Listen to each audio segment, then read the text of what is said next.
This. Hi, welcome back to Plus This. I'm Kathy Deach, and I'm so happy you're here with me. I'm gonna noodle on my computer just for a second because I want to make sure that this is getting onto the top of the page so everyone can watch the extraordinary thing that has occurred. Pin to top. Yes, please. Okay, great. So, I want to start this week by acknowledging that there is a lot of really heavy, dark stuff happening and a lot of outrage and very righteous anger and protesting and grief and begging for change happening right now. I usually would spend time in the show talking about it. I feel like you might be here hoping that you could get some kind of break from that news. And I have two people on with me right now and one person joining later that to me, there's so many incredible things about them that I want to talk about. So I'm not going to spend time on that hot topic. I just want to acknowledge it and say we've shared on our social media ways that you can feel like you're taking action, especially in this time of COVID where you're like, do I go out and protest? That feels a little nuts. I don't really have that option. I'm somebody who's not the most, safe person, if there is such a thing as safe in COVID, which I don't believe there is, by the way. So, there's supporting, Black entrepreneurs or small businesses. And there's so many ways we can support the cause. And I've posted a bunch of them on my personal and the Plus This social media. The Fat on Fatch we did a few segments on it this Tuesday, if you wanted to look there for some insight about that. But today this has always been a day of celebration of these three women in particular. They are people who, to me, are powerhouses in the plus size community, like just living their best lives so fabulously and being who they are feels like righteous anarchy to the system. It's like they're just being who they are and showing up feels like a really radical act. And the fact that I'm having all three of them on the same episode is kind of crazy. I'm proud to say that I have gotten to talk to both of these ladies before personally. So I know they're like beauty and charm and goodness, like on that one-on-one. And I just love that we're going to have this amazing collective conversation right now. So I will introduce them now. She is now a signed fit model for extended sizes, which is so exciting. And she's a writer. We have Marcy Cruz on, who you may know as Fearlessly Just Me. And also, Lisa, I have to look at your last name just because I want to say something else every time. But it's Lisa Schoenberger, who everyone knows as Mustang Sally too. She is a fashion blogger and also a CPA. Like she's been like, it's tax season. I can't possibly do that. Like it's amazing to me what people are accomplishing in their lives. And I get inspiration by both Marcy and Lisa, and I'm just welcoming both of you to Plus This. How are you, East Coast? How's it going? It's going. Good. Lisa is right outside of Toronto, and Marcy is in New York City. Marcy, are you hanging in?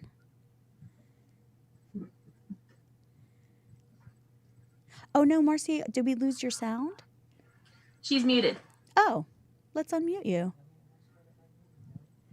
Did you were Marcy? There you are. Go. Hi. She was so polite as I was blah blah blahing. She's like, let me mute. Marcy, how are you hanging in there in the Big Apple? It's day 76. But who's counting? Since the lockdown on March 13th, I've been out twice. Wow. Since March 13th. Because my mom is immune compromised, and my mom lives with me. So I don't want to, make her sick. Yeah. So, so I've been home. It's been quite an experience. Well, you were just talking about her. You have a little light there in your staying with you in your house. You have a 2-year-old birthday happening tomorrow. Yes, yes. My niece Ashley is going to be 2. It's exciting. It's going to be Minnie Mouse theme. It's going to be a party of 3 in person, and I don't know how many on Zoom. Hopefully a lot of loud ones. I love it. I love it. Yes, Well, yes. happy birthday, Ashley. I'm so happy. Play that for her tomorrow, will you? And Lisa, how about you? We were talking about the difference between Canada and the States and how they're handling things. I mean, I'm not gonna really get political, I promise. I'm gonna try real hard not to get too political. But how has your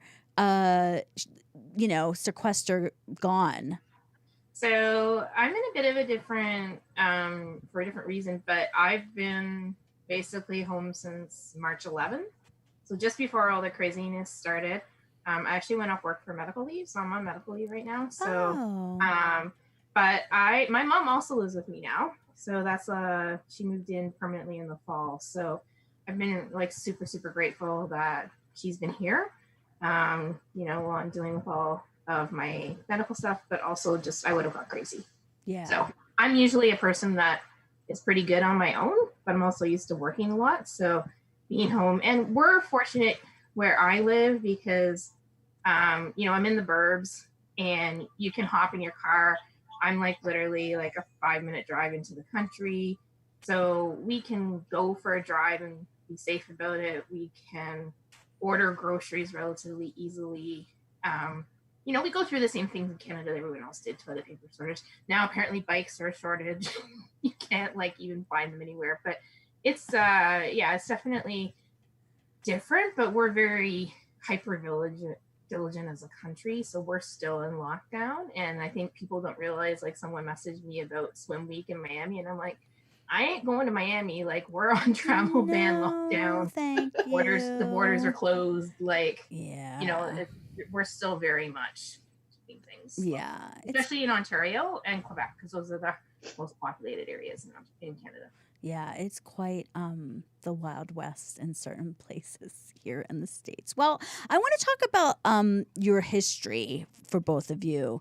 People, I think of influencing. I am an Instagram influencer. And I think people look at what you guys have become and accomplished, and you're sort of the success stories of Instagram. And I don't think people really appreciate what y'all do or have done in order to be where you're at. And I was just wondering if you could talk a little bit about the work behind the fabulousness. There's a lot of fabulousness, but I know it takes a heck of a lot of work. So, Marcy, I was wondering if you could start us off. How often do you write? How often do you shoot? How often are you in touch with brands? Are you doing fit modeling from home now? Are they sending you stuff and doing stuff virtually? Yes. And I actually have a go see on Tuesday virtually. So it should be interesting. It's going to be done via Zoom. The samples are being sent to me. And I'm responsible of keeping the time because we're booked per hour. With go sees, you're not paid. This is the client's way of seeing you and deciding if they want to book you. So it's going to be interesting. I'm happy that the agencies have figured out a way to kind of change it up to keep work going because work still has to happen. Collections have to be made for fall and for winter. So fit is still needed. So I'm grateful for that. And writing, gosh, I've been blogging since 2000. So this was before Facebook, before Instagram. It was much harder back then. There were message boards and it's interesting. And then I was on MySpace to go through all of these different social media channels. Instagram is definitely I like Facebook better, and I think because I can engage more with people, whereas Instagram is more visual, and it takes a lot of sort of maintenance. It's like knowing the hashtags, knowing when to post, um, you know, engaging with your audience. I think Lisa does an incredible job. I'm more of a writer, so I tend to like write novels as captions. But my followers seem to dig it. Like I've had people that have been following me for a long time, that came over from Facebook and went over to Instagram. I have people who've been reading my blog since it started. My blog, Fearlessly Just Me, I started it in 2009. So I have people that have been reading my blog since 2009. It's pretty wild when you think about It's it, but fantastic. it's not Yeah. easy. And people look at influencers and they think we're living like these grand lives. We're getting, we're traveling and like it's so easy, and it's really not. A lot of work goes into shoots. I've seen girls with like props. I follow this one girl who's a straight size blogger who like creates these like sets in her home using stuff she gets at the dollar store. Unbelievable. One girl that did a swimsuit in like a baby pool, and you could never tell it was a baby pool. Like these are, it's creative minds really just putting in all these great ideas, but it's hard work and it takes a lot of time. And I don't think a lot of people understand the work that goes into it. And then working with brands, Lisa could speak to it. Sometimes it's a challenge, you have to deliver what the brands want, but you also have to kind of merge that with your style. Yeah, you have to stay in your integrity. Lisa, I'm hoping Exactly. that you can talk a Yes. little bit about that. You you because you're so business minded, and I know that's probably like your math brain doing the doing the Yeah. work. I remember when Eva and I got to hang out with you at Mhm. the Getty Museum. We had so much fun that day, and you really being like, no, it's like a science. Like I have to keep track of like what are the hottest times, where do I get the most traction, and you really like Mhm. on top of everything else, which is your aesthetic is so great and curated, that also you're like a bomb ass businesswoman. So can you speak a little bit about that?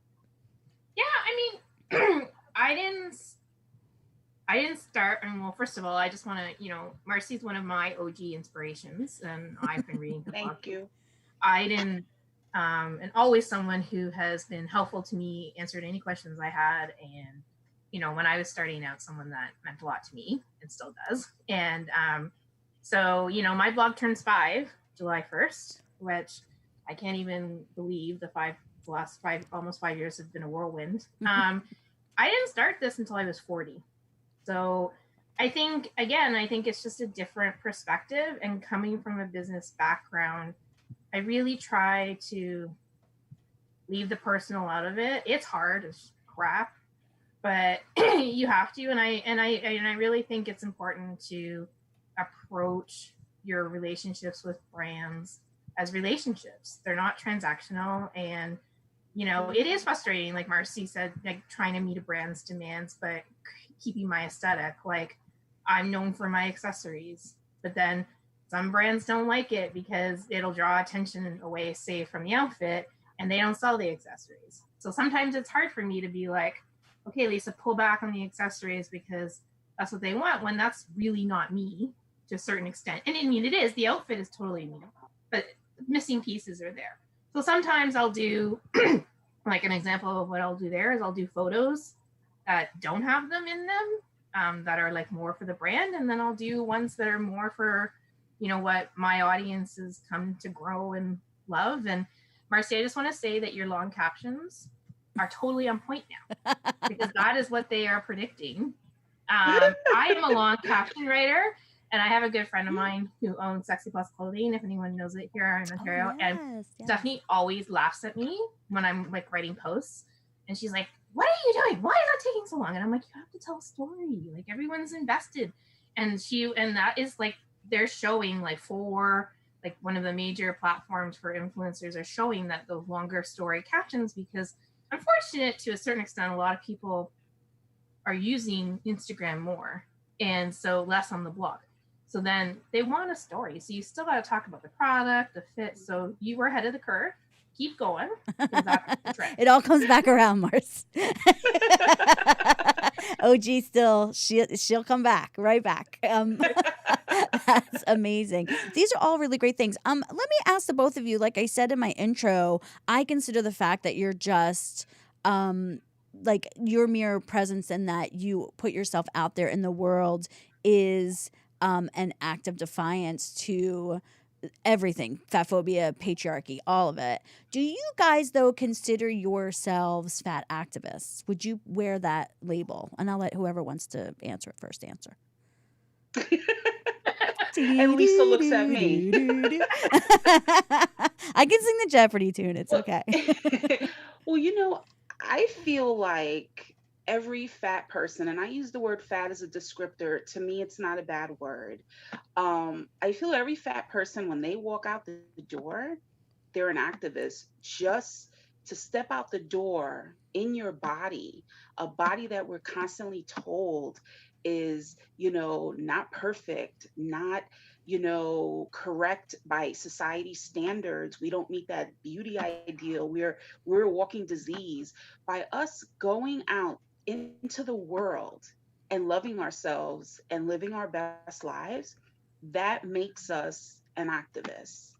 Um, there are levels to activism, but I think that's like the basic level. I mean, we're just basically a walking billboard. When we walk outside, people will stare, people will say things. I had a woman spit on me once at a bus. I always tell this story and people are like, what?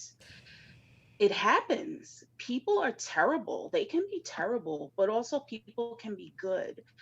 um you know, you just, at the end of the day, you have to love yourself. I mean, this is the body we have now. Like, I want to live now because I don't know what tomorrow's going to bring. So I'm not going to waste like this moment waiting for 50 pounds from now. Right. Like, that's my whole attitude. And it hasn't this whole, you know, pandemic really bubbled that to the surface for everybody. It has for me. I literally have no more, excuse my French, fucks to give. Like, I have none. I literally am like, I just find myself saying the truth, like, with no even trying, like, to have a second thought about it. I'm like, bleh. Yeah, I really, I think that's a great, that's the freedom I keep talking about when I talk about being free from fat phobia. I mean, like, it's not that fat phobia doesn't exist in my life. It's like I do not have my hooks in it anymore. It can go be what it's going to be, and I feel free from it. How about you, Lisa? What would you describe yourself as? I'm not a very, it's not that I'm not a political person, but I feel, again, being Canadian, maybe we're just too nice in general, as everyone says, but I feel like it's a hard, because for me, yeah, choosing to live my life, like when I chose to stop obsessing over my weight and my size and believing that was the answer to everything, that's when I started this, and that's when I started, my life changed. I mean, that's that's being activist itself, and that's just, you know, saying, hey, I'm here and I deserve to take up space. I deserve to go out in the world. I deserve to travel. I deserve to do anything I want. And it's funny for me because I have to say I'm pretty fortunate in I don't get as much hate as some other people do, especially on Instagram. But this pandemic has brought out some nasty people. And like, I had this one account, one person, no picture, no post, but like commenting on my posts, multiple posts, talking about how I was eating enough people for starving children, and I was taken away from people starving in this world, and wasn't I ashamed of myself, and calling me a glutton and all this stuff. And then I blocked them because I don't engage with it. And then they created multiple accounts. Like, I've seen the worst hate during this pandemic that I've seen in a long time on my page. Yeah, I think that it, you know, we talk a lot about the memes, and even people who are very dear friends of us may even support the fat activism that we do take part in, still are like, this quarantine 15 is terrible. You know, like even those are this instability is making people, I think, want to grab onto some kind of control, and food is the first place people love to go to get control, and it is bringing out and the fact that that's sort of like a baseline for people. Like, society says I should be able to control my food, so therefore that is a truth, and therefore I can police everybody else's behavior with food too. I myself have gotten into a couple rows with people online who I did not know, who were strangers, that really I feel like it's the benevolent aggressor, like the one that acts like they're really concerned for you and that there must be a limit. I mean, this one guy was like, but if you're above 200 pounds, you're an unhealthy person. And I was like, there are literal athletes that could kick your ass that are over that easily, and no one would ever question their health. And also, like, okay, like, why is healthy this big badge of honor and worthiness of a person? It's like, we're human beings. We're not like someone who eats the runt, right? Like, we're like people who believe that everyone should have, the right to health and happiness. But I digress. So I do want to take a tiny little break, and when we come back, I want to talk about what, like, fashion stuff you guys are feeling these days, and like, what brands do we need to be pushing up, especially if you have indie labels. I want them to get all the love. So we'll come right back. Plus this. After show, hopefully we have 10 people. 10 people giving $5 on the Patreon. If 10 people give $5 a month, we could do a whole season without getting money from people we don't trust. Isn't that nice? Guys, I'm literally trying to pimp myself to dating apps to try to get us money. Ooh. I'm scared. Don't make me do that. Ooh. Just give us $5. Oh, the comment section is hot on Facebook. Keep it coming, guys. I love it so much. Someone wrote, "Control is an illusion." Yes, Gloria. Control is an illusion. Delaney Peace is here. All the Fat girls are here. Yes. Yes, Lakeisha. Yes. She. Is that my girl, Lakeisha? Lakeisha Nichelle. Yeah. Yes, yes. What's up, sis? And Becky Jarvis is here. Yes, I'm telling you, man, these ladies bring their kids out. Kids will be silly. So let's talk about, like, the great things, which, I mean, the fashion that y'all have made me realize is out there has been so incredible. I'm just wondering, like, what brands are you really excited about the forward motion they're taking in extended sizes, and are you having the conversations with that are like, are you going to make this even bigger? Oh, yeah. I'm like, really? That's why I looked at Lisa like. Marcy knows. We've had this conversation many times. Yeah, Yes. I'm really done with the word size inclusive. Like, someone needs to get a new buzzword. Just as a prime example, and don't get me wrong, I love these people, okay? But I love all my fellow influencers. I have a mad respect for anyone who's done a collection. But if I have to hear one more of them call their collection inclusive and it stops at a 3X, I'm going to lose my mind. Yeah. Like, I'm going to say it. I called out Katie Storino because her new Stitch Fix collab is coming out, and the word size inclusive were in her post. And I was like, come on, hon, like, I love you, but this is not size inclusive. And I literally said, is the sizing expanded? Because you used the word inclusive. And like, I love it. But when you're size 18 and you're 20, even, you don't have an idea of what it's like to be in a size 26.5 body and not be able to access clothes. And I really love when you, size up because it runs small. Well, I usually probably don't have the opportunity to size up. So then that's where someone like Marcy is so important, where fit is important. Thank you. Because and people don't realize that, I think. Like, we need more allies that are not our size to Yes, we advocate do. for us. Yep. And so, yeah, I try to be nice about it because I want to be supportive, but I am always in someone's ear. Like, even like H&M. Marcy, did you know that they went all the way up to size 30? And I was, No, that's another thing too. That's another issue is that these brands extend their sizes and then they don't promote it. Right. And then they turn around and then they say, well, the sizes didn't sell. Yeah. Well, I didn't know that you offered the size. So how am I supposed to buy if I don't know? Like, I know that they went up to a 4X, but I didn't know they went up to a 30. Right. yeah, Because like I think 4X was like a 26 or something. I stumbled across it. I don't know how I found out. Some way I stumbled across it. And they always had a 4X up to, and a bottom was a 24. And then I found out that Right. they had expanded. And I was like, why didn't you ask any of us Right. that are that size range to promote it? And I posted and I called them out because, like, someone like Roxy Earl in Canada, who's very well known, she got huge attention from them because she called them out because she got invited to an event and it was like a designer collab, and it didn't come above a size like 12 or 14. Wow. So she couldn't try anything on. Well, she got called into head office and she got all this like attention from them. And I said, well, that's fine. But she's like wearing like a size 14, 16.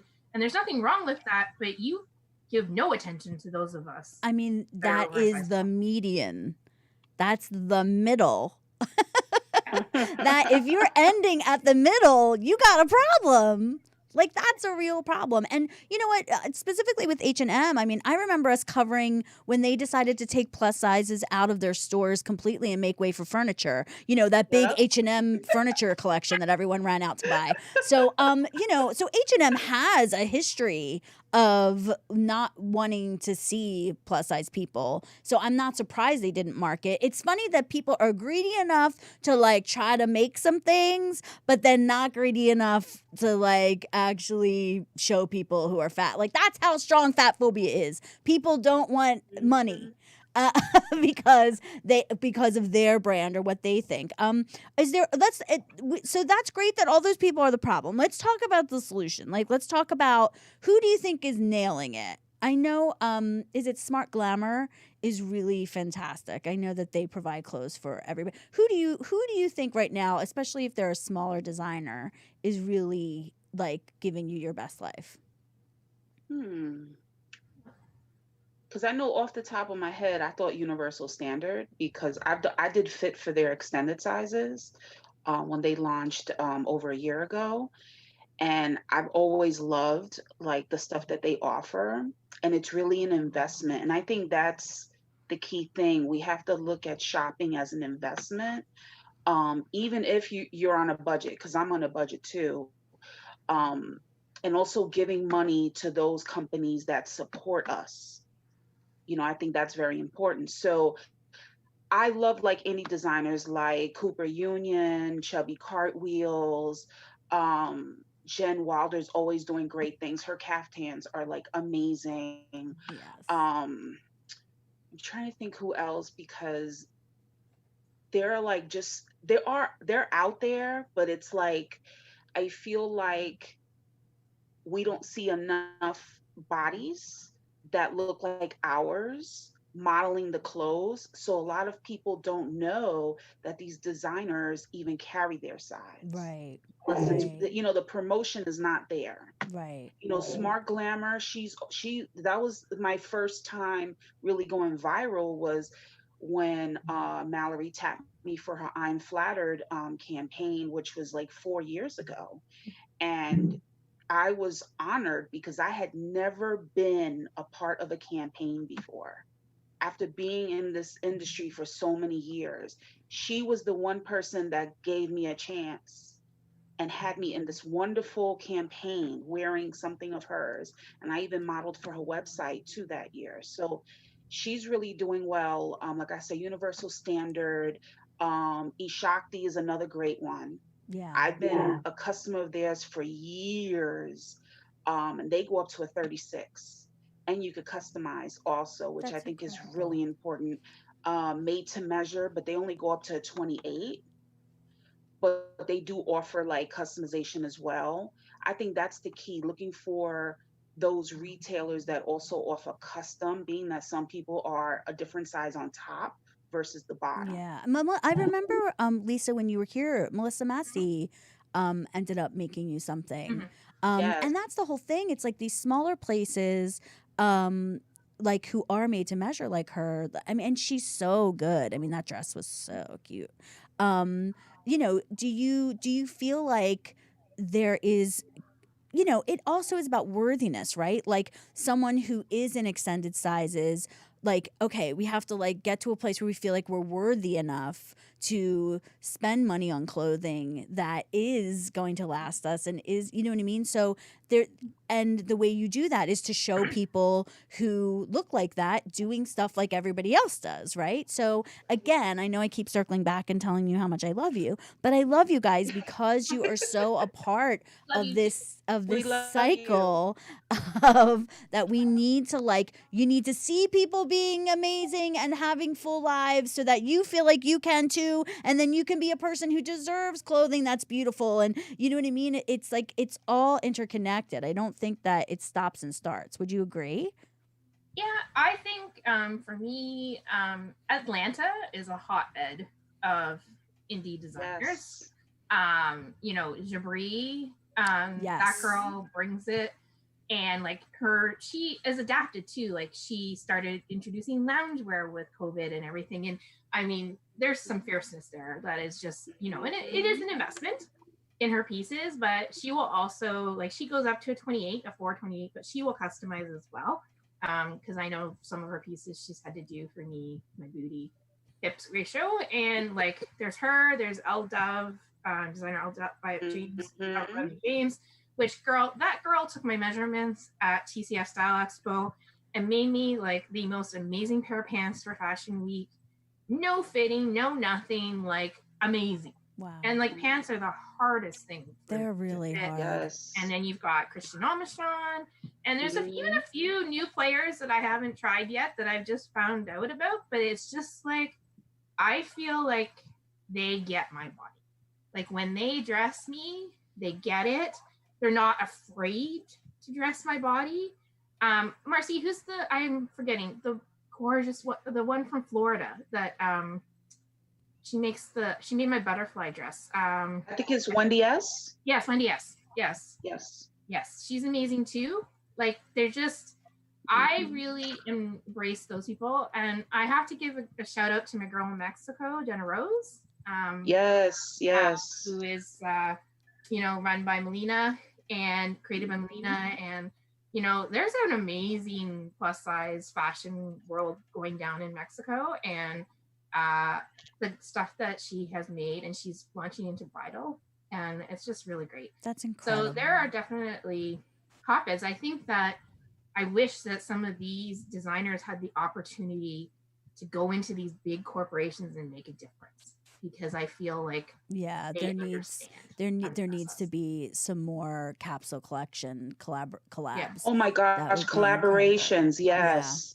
Well, maybe Yes. one of the things that this will make happen is that there's an accessibility. Like nobody can travel anywhere right now, so everyone's sort of accessible that way. Oh my God, I'm gonna knock wood about that. Okay, we have to take another break. I need to get Ragen in here with y'all.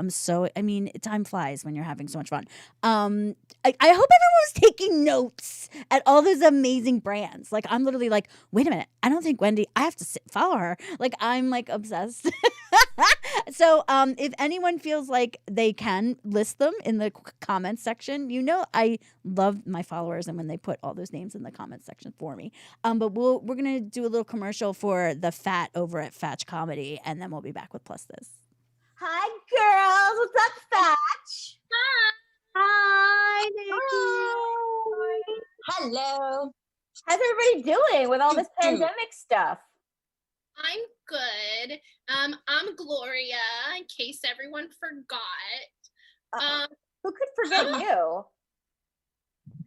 A lot of people.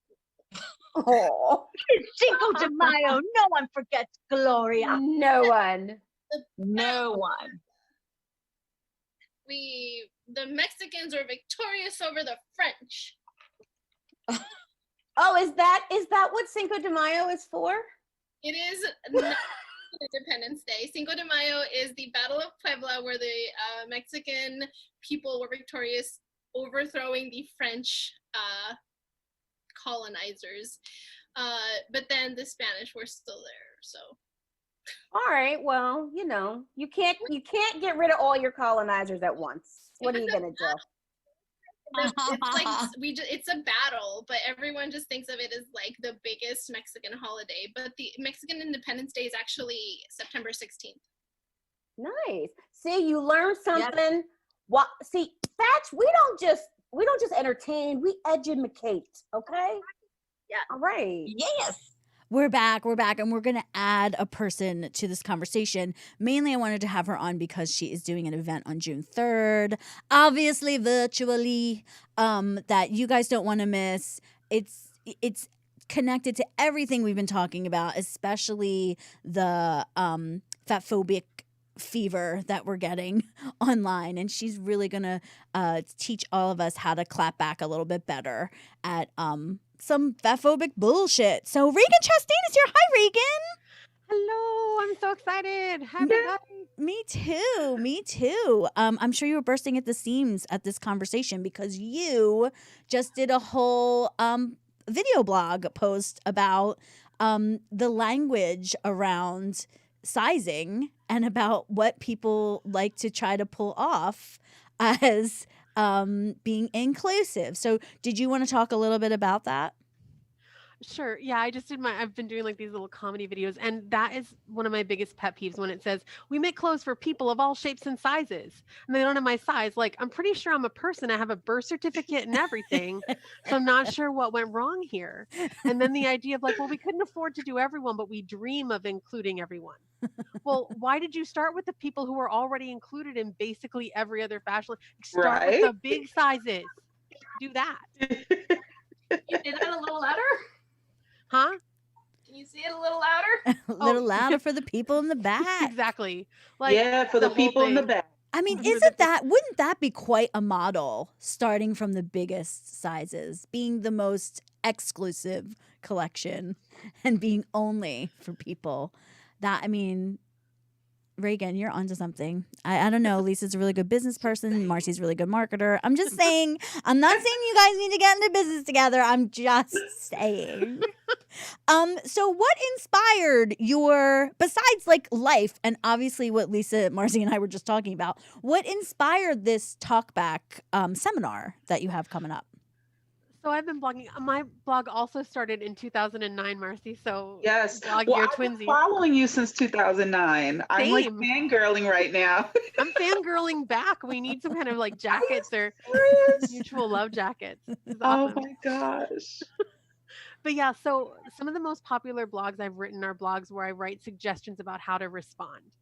And for a lot of people, when they get faced with fat phobia, they get tongue-tied, which is completely reasonable. That's just for me personally, like whatever personality privilege it is, that's never been my problem. My thing has always been like, well, that was witty, but I shouldn't have said it to the dean of my college. Like that's more my issue. And so I had done blogs about it, and then I did a series where I let people tell me the things that they wish that they had a comeback to, and I wrote several blogs and Instagram series about that. And so I just thought it would be a cool thing to come together and do this online talk while I'm not like traveling and speaking, and I have the time to really put it together so that people can have something kind of in their back pocket so they can walk away feeling good about the interaction. Yeah, I think that what I love about you, and from the minute I met you the very first time you were on the show, is that you, as fiery as you also are light with your humor. Like you, it's never like my sass gets really dark. My sass gets like very cutthroat.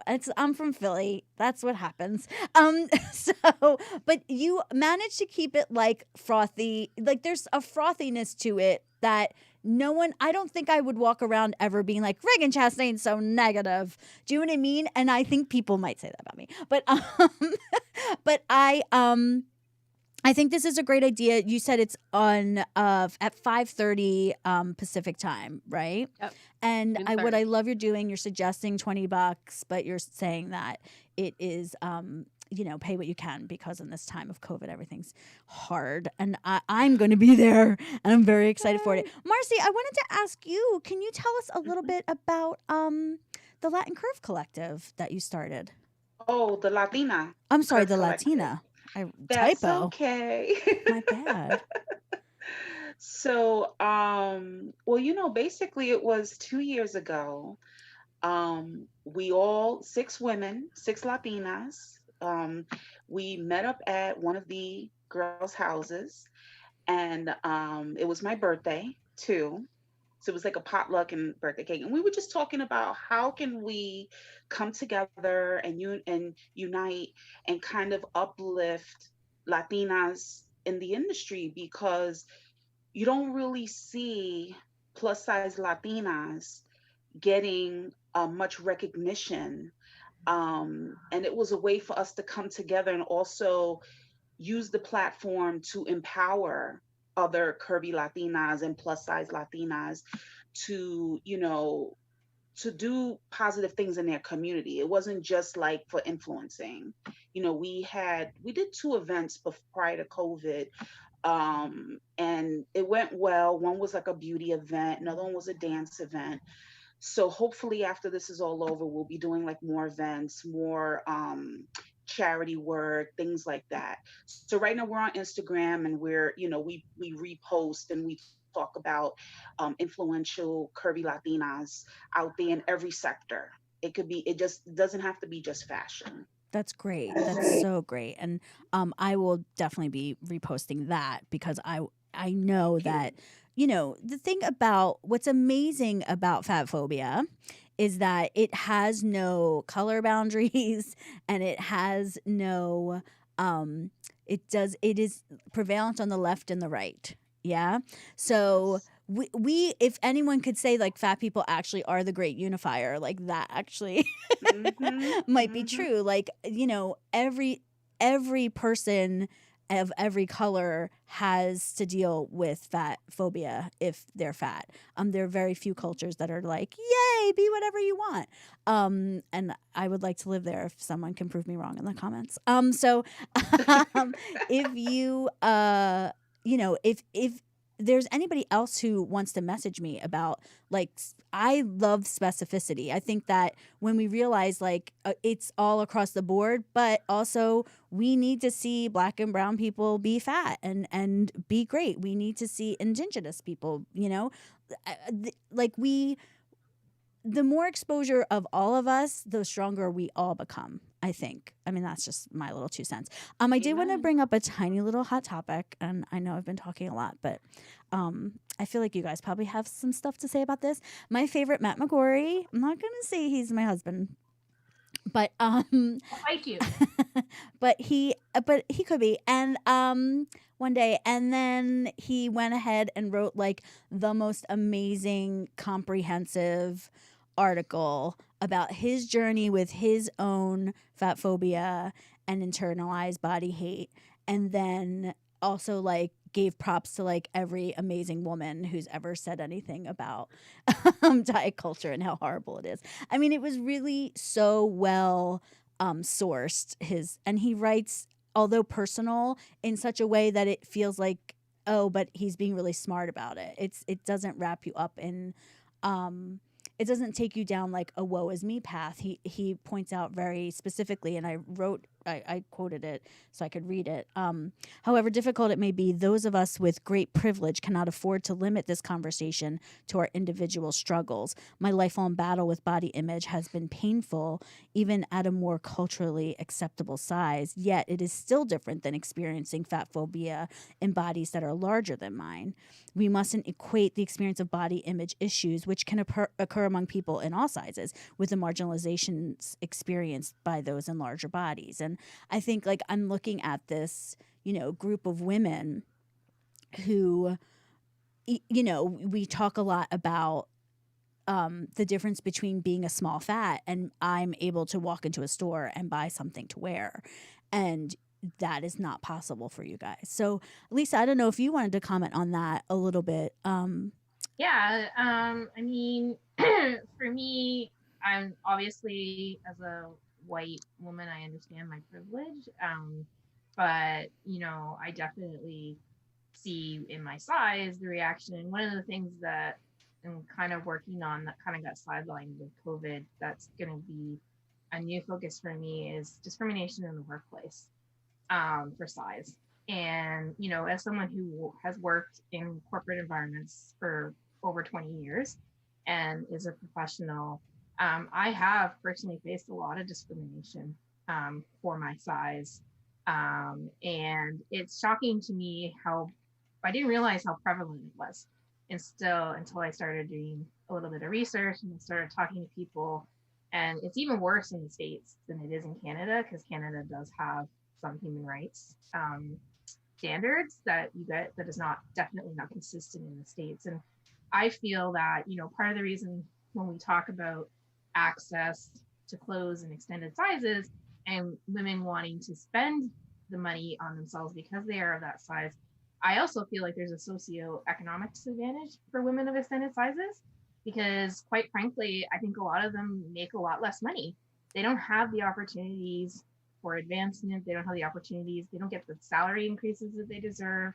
And that's a real issue. As women, as people, as people of size, I am even access to basics like quality workwear. Like when Marcy mentioned universal standards, I think that they're a great option for quality workwear.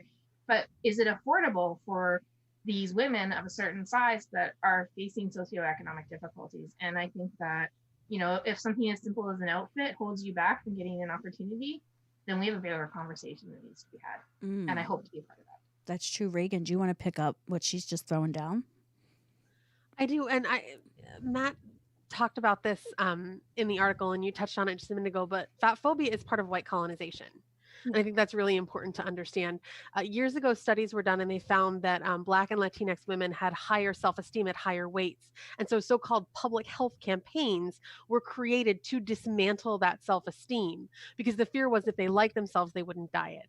And we know from Peter Munich studies that both the stress of weight stigma and the stress of not feeling like your body is okay contributes to physical and mental health issues. And so these public health campaigns did, as they so often do with fat phobia, the exact opposite. But that's part of white colonization. That's part of white supremacy that our culture is built on. And I think that's really important to understand and keep repeating. Absolutely. Absolutely. And, Dr. Sabrina Strings is definitely having a moment this week, because she wrote an incredible article that said people aren't dying because of illness. They're because they are sicker. They're not dying because of obesity. They're dying because of racism, basically, was the title of the article. And she wrote Fearing the Black Body, which I highly recommend anyone who wants to do serious diving into basically the race science that started this whole mess. And that, in the times when they were deciding on, are we going to be a free society, they also were deciding, but we still need to enslave people. So how can we make that a thing?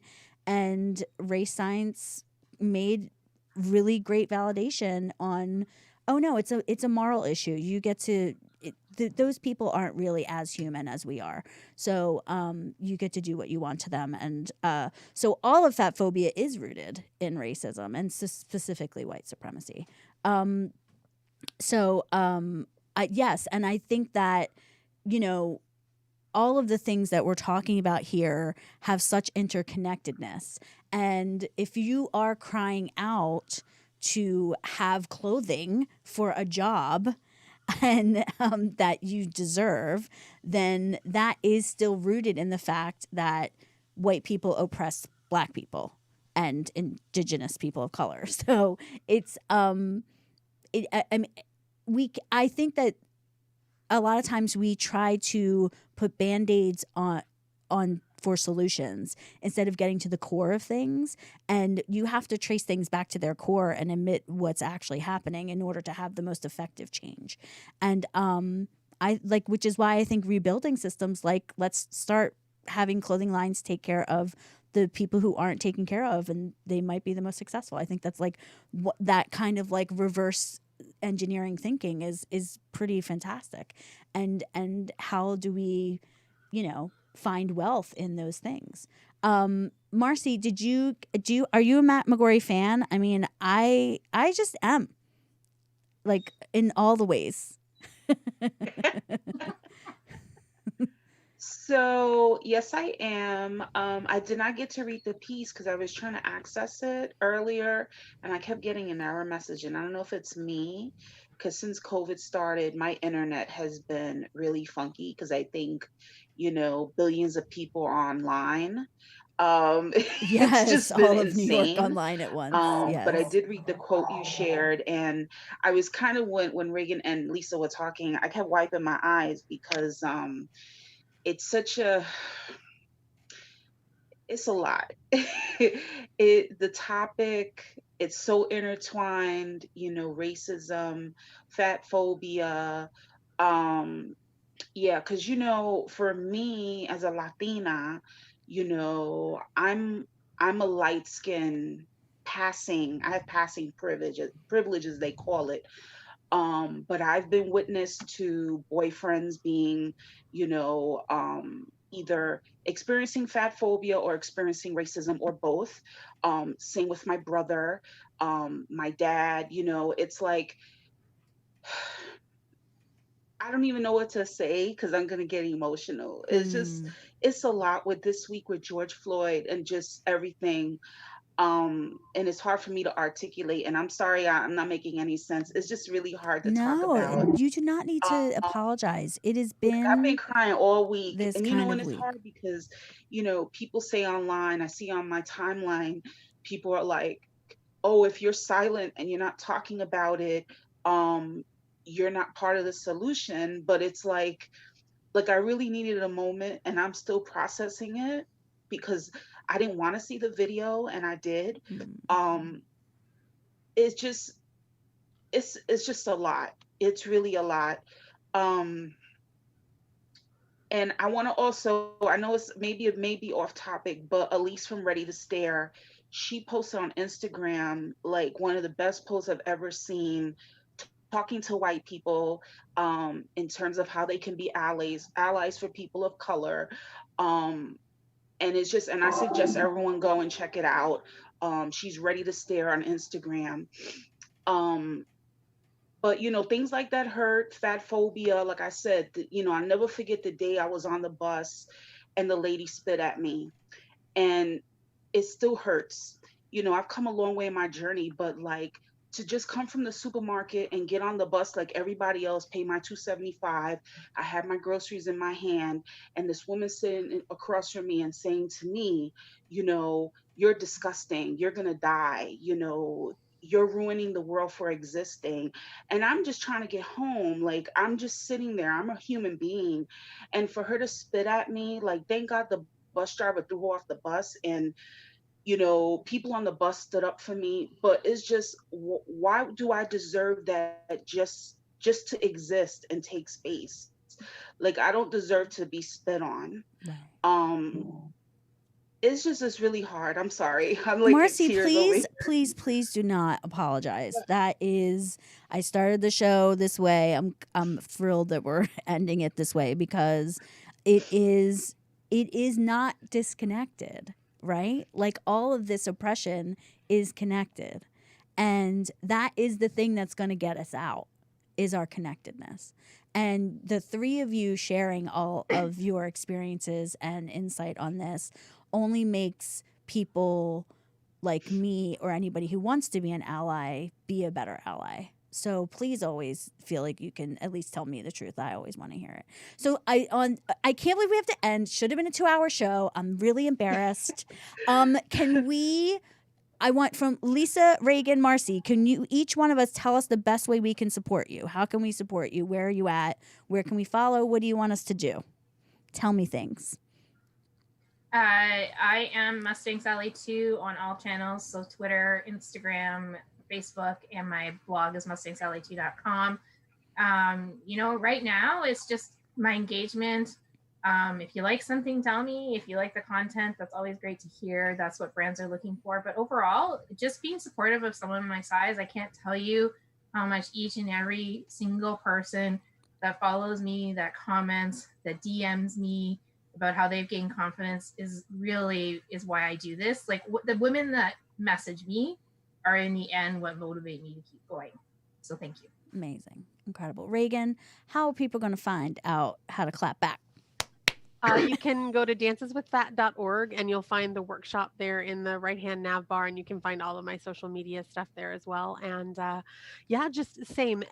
One positive comment negates 10,000 ridiculous trolls. So it's amazing anytime anybody interacts on any platform. So I'd just love to hear from you wherever you're at. Awesome. And Marcy, how about you? My blog is fearlesslyjustme.net. I'm on Instagram and Facebook, Fearlessly Just Me. Twitter, it's Fearlessly Just Me, but without the T. So it's Fearlessly Just, Just me. Twitter screwed me up with that. They wouldn't let me have the extra letter. But I would just love support. Like right now, I'm in the process of starting a size inclusive project featuring women sizes 26 and up.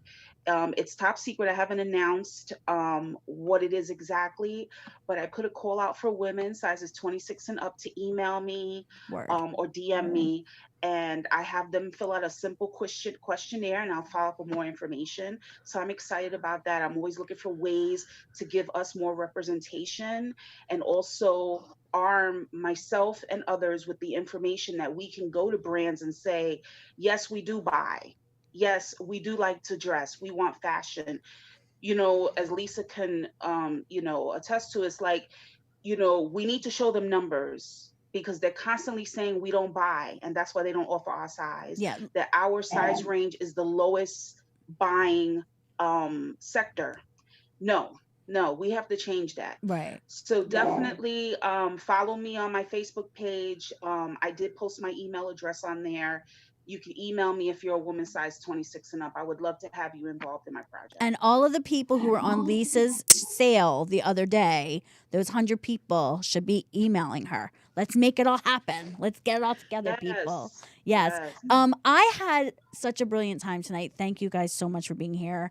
I will be here next week. I have a guest. I was hoping to announce her. It's kind of someone that I'm so excited about. But because of everything that's happened, I'm not sure who's up for what. But I'm going to be here next week. Hopefully you will be at Plus This. Thanks so much, guys. See you next week.